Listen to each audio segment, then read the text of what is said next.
Tiya,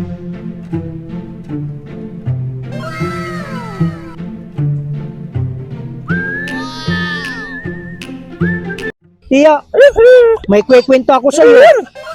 Makinig ikaw ha. Oo, makinig ikaw. Ikwekwento ko na yung The Legend of the Ochi. Merong isang isla na tinatawag na Carpathia. Matatagpuan siya sa madilim at malamig na karagatan. Gusto mo bang tumira doon? Talaga, kahit maraming nakakatakot doon sa Carpathia, maraming mababangis na halimaw doon, Tiyo. Pero hindi lang puro halimaw nandun ha. Meron din doon matatapang na mga tao. Katulad mo ba? Matapang.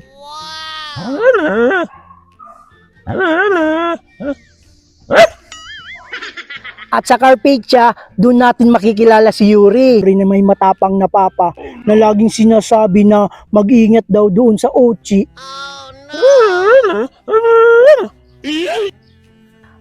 Sabi ng matatanda, ang mga Ochi daw ay mga bad creature, masasama sila at wag daw lalapitan.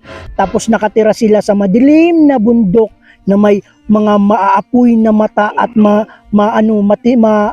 mga pangil nila, mga matatalim.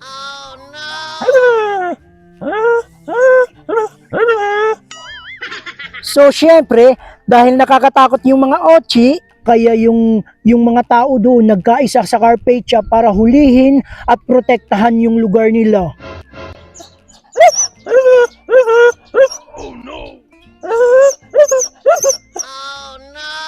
Ayun nga, isang araw may narinig si Yuri sa gubat at hinahanap niya yung tunog. Tapos nagulat siya dahil kaharap na yung isang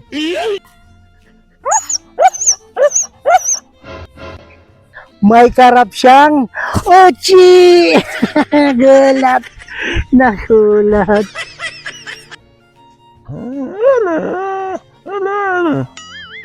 Pero ito nga, hindi siya katulad ng Ochi sa mga kwento. Hindi siya nakakatakot, gaya ng kwento kay Yuri, kaya namangha siya. Isang baby Ochi pala ang nakita niya. Mag-isa, Tiyo, umiiyak, may sugat. Siyempre si Yuri naawa, kaya inuwi niya para gamutin.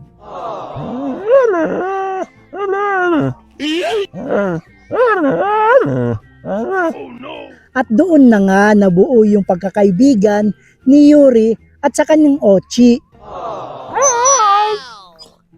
At doon na nga nag-promise si Yuri kay Ochi na ibabalik siya sa kanyang pamilya. Pero paano kaya niya gagawin yun?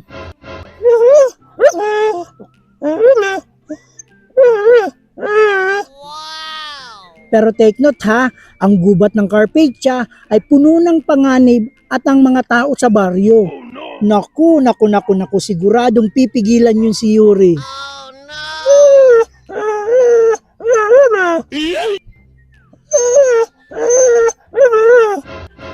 Ayun nga, Tiyo, yung aalamin natin.